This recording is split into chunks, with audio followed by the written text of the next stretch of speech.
guru-guru kita bersama. Di sini ada Habibana Syarif bin Syihab, ada Habib Muhammad Al-Jufri dan Ustadz Arsyad dan seluruh para asatidz, para guru-guru agama, para habaib, para sepuh yang semuanya insyaallah hadirin dan hadirat, mukminin mukminat seluruhnya, umat baginda Nabi besar Muhammad sallallahu alaihi wasallam yang sangat dicintai oleh Allah Subhanahu wa taala. Amin Allahumma amin. Ma'asyiral hadirin wa zumratas salihin rahimakumullah. Alhamdulillah, senantiasa kita selalu bersyukur kepada Allah yang dimana Allah Subhanahu wa taala telah memberikan kita nikmat, berbagai macam nikmat, di antaranya nikmat iman, nikmat Islam, nikmat kesempatan, nikmat ridha, nikmat hidayah, nikmat taufik. Yang terpenting yang Allah Subhanahu wa taala telah memberikan kita nikmat, yaitu Allah tanamkan dalam hati dan sanubari kita, yaitu nikmat mahabbah, nikmat kecintaan kepada Rasul sallallahu alaihi wasallam, yang dimana nikmat tersebut adalah azamun nikmah, yang dimana nikmat cinta kepada Nabi Muhammad sallallahu alaihi wasallam adalah paling sempurnanya nikmat, paling agungnya nikmat, paling mulianya nikmat, sehingga duduknya kita di tempat yang penuh barakah ini, hadirnya kita dalam perkumpulan ini tidak lain dan tidak bukan untuk mengharapkan daripada perkara yang bisa membahagiakan hati Nabi Muhammad sallallahu alaihi wasallam. Ma'asyiral hadirin wa zumratas salihin rahimakumullah.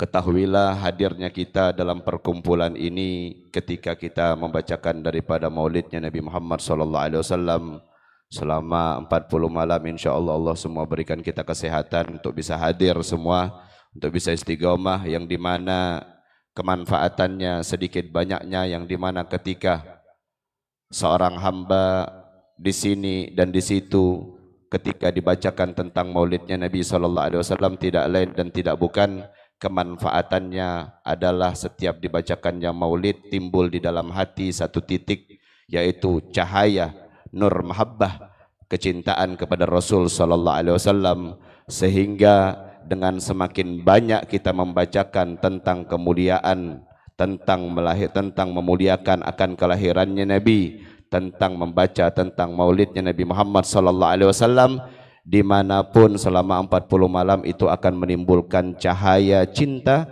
di dalam hati seorang insan, yang dimana cahaya cinta tersebut, yang dimana nur mahabbah, cahaya cinta kepada Rasul sallallahu alaihi wasallam itu merupakan salah satu pondasi, itu merupakan salah satu modal utama untuk kita agar bisa berjumpa dengan Nabi Muhammad sallallahu alaihi wasallam. Maka ketika cahaya tersebut dibawa menghadap kepada Nabi, ketika cahaya tersebut kelak di akhirat dibawa oleh seorang hamba untuk menghadap kepada Nabi Muhammad sallallahu alaihi wasallam, maka ketahuilah hamba tersebut akan selalu dan senantiasa membuat senyum Nabi Muhammad sallallahu alaihi wasallam. Bahkan dikatakan seseorang yang di dalam hatinya terdapat nur kecintaan, mahabbah kepada Rasul sallallahu alaihi wasallam, apabila cahaya cinta tersebut semakin terang, semakin gemerlang, semakin bercahaya, maka ketahuilah ketika dia melewati daripada jembatan Shirathul Mustaqim, yang dimana di bawahnya berkobar-kobar api neraka, yang dimana di bawah jembatan Shirathul Mustaqim berkobar-kobar api neraka untuk memakan bagi siapa orang yang akan masuk ke dalamnya. Akan tetapi ketika seorang hamba umatnya Nabi sallallahu alaihi wasallam yang terdapat di dalam hati dan sanubarinya rasa cinta yang luar biasa kepada Nabi Muhammad sallallahu alaihi wasallam, maka ketika dia melewati daripada jembatan Sirat, maka neraka yang berada di bawah mengatakan, "Juz ya mu'min, cepatlah engkau melewati daripada jembatan Sirat, segeralah engkau melewati daripada jembatan Sirat. Kenapa? Fa inna nurak tudfi'u nari." Maka ketahuilah cahaya yang ada dalam hatimu, cahaya mahabbah, cahaya iman, cahaya takwa, cahaya rindu kepada Rasul, itu akan memadamkan api nerakaku. Neraka mengatakan demikian. Sehingga beruntung kita, senang kita, bahagia kita. Para guru-guru kita telah mengajarkan kepada kita bagaimana agar di dalam hati kita itu tidak ada lain melainkan Nabi Muhammad sallallahu alaihi wasallam. Jangan kau rusak hatimu, jangan kau rusak pikiranmu. melainkan dengan perihal-perihal yang akan melalaikanmu, yang akan membuat kau jauh daripada Nabi, yang akan membuat kau lalai daripada Nabi, yang akan membuat kau lupa daripada Nabi.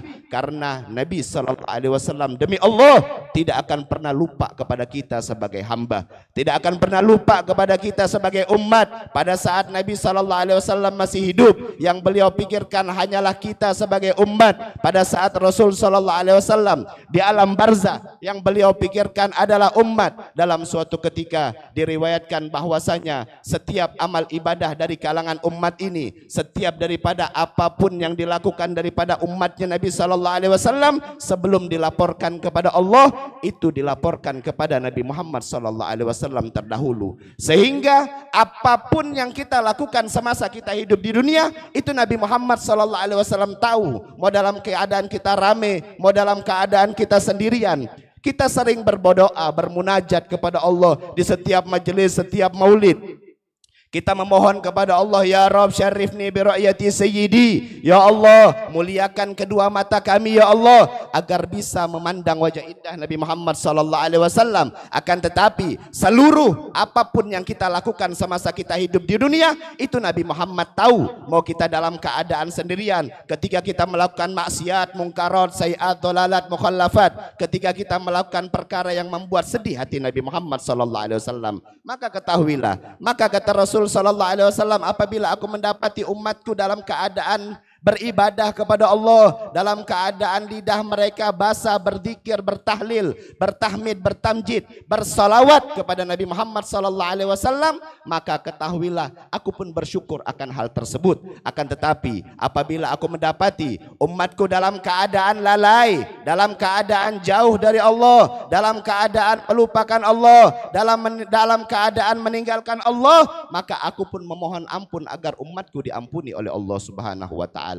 Dalam keadaan Nabi Muhammad di alam barzah memikirkan dan mendoakan umatnya, dan bahkan kelak pada di padang mahsyar, yang dimana pada saat itu semua umat dikumpulkan di padang mahsyar, sehingga dikatakan matahari qadramil, dikatakan matahari sangatlah dekat. Para ulama mengatakan qadramil itu ada yang mengatakan 1,5 kilo, ada yang mengatakan qadramil, mil itu ukuran mata, kurang lebih segini dia jaraknya. Sehingga intinya matahari sangatlah dekat. Bahkan dikatakan pada saat itu, yang dimana keadaan padang mahsyar sangatlah luar biasa, sampai-sampai dikatakan dari kalangan daripada orang-orang yang berada di padang mahsyar, saking merasakan hausnya, seakan tenggorokan mereka terasa pecah karena haus. Seakan-akan perut mereka seakan-akan terasa terbakar karena kelaparan. Kalau di dunia kita kepanasan, masih ada rumah untuk bernaung, masih ada pohon untuk bernaung, masih ada masjid untuk bernaung, untuk berteduh. Akan tetapi di sana tidak ada. Bahkan saking luar biasanya keadaan pada saat itu, matahari sangatlah dekat. Bahkan sampai-sampai orang-orang yang berada di padang mahsyar, apabila disuguhkan lumpur yang menjijikkan dan bau busuk, maka orang-orang berada di padang mahsyar akan berebutan untuk menghilangkan dahaga yang berada di leher mereka. Pada saat itu semua orang luar biasa hadirin. Ketahuilah yang paling sibuk di padang mahsyar, mondar-mandir ke sana kemari adalah Nabi Muhammad SAW. Banyak dari karangan umat ini yang masuk ke dalam nerakanya Allah, sehingga pada saat Nabi Muhammad SAW mendapatkan kabar bahwasanya umat ini banyak masuk ke dalam nerakanya Allah, maka Nabi Muhammad membawa burak. Kemudian Nabi Muhammad SAW berada di penghujung dan di atas nerakanya Allah, seraya Nabi Muhammad meletakkan tangan beliau. Kemudian Nabi Muhammad pada saat itu mendengarkan daripada jeritan-jeritan umat ini, yang dimana mereka sedang disiksa oleh Allah, sehingga mereka menangis, dan Nabi Muhammad SAW pun menangis. Kemudian Nabi Muhammad membawa burak tersebut, seraya memukul daripada burak tersebut, mengatakan, cepatlah engkau bergerak duhai burak, pergilah engkau ke bawah arsy-Nya Allah. Agar apa? Agar karena kenapa? Karena umatku sudah tidak mampu, tidak sanggup, yang dimana mereka dibakar dan dipanggang di dalam di dasar daripada api nerakanya Allah Subhanahu wa taala. Maka ketika sampai di bawah arsy-Nya Allah, ketahuilah bahwasanya pada saat itu Nabi Muhammad langsung tersungkur seraya mengatakan, ya Allah, ya Rabbi, duhai Tuhanku, bukankah apakah ini yang telah kau janjikan ya Allah, bahwasanya kau tidak akan mengadab umatku, kau tidak akan menyiksa umatku, kau tidak akan membakar umatku. Kemudian Allah pun mengatakan, ya Muhammad, mereka telah meninggalkanmu semasa mereka hidup di dunia.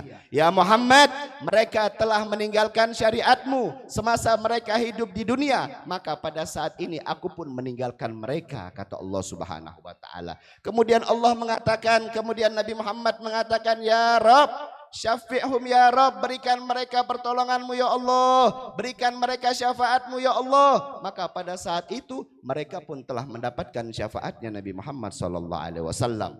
Ma'asyiral hadirin wa zumratas salihin rahimakumullah. Keluarkan apa-apa yang ada di dalam hatimu, utamakan Nabi Muhammad. Karena itu akan mengutamakan, maka kelak di akhirat Nabi Muhammad akan mengutamakan kita sebagai umat. Mungkin yang sedikit ini dapat bermanfaat, kurang dan lebihnya Al-Fakir mohon maaf. Sebenarnya Al-Fakir pengen hadir di sini untuk tabarruk, biar mendengarkan ilmu yang disampaikan oleh guru-guru kita. Akan tetapi imtithalul amr, taat akan perintah. Semoga yang sedikit ini bisa mendatangkan barokah untuk Al-Fakir. Walafu minkum, wassalamualaikum warahmatullahi taala wabarakatuh.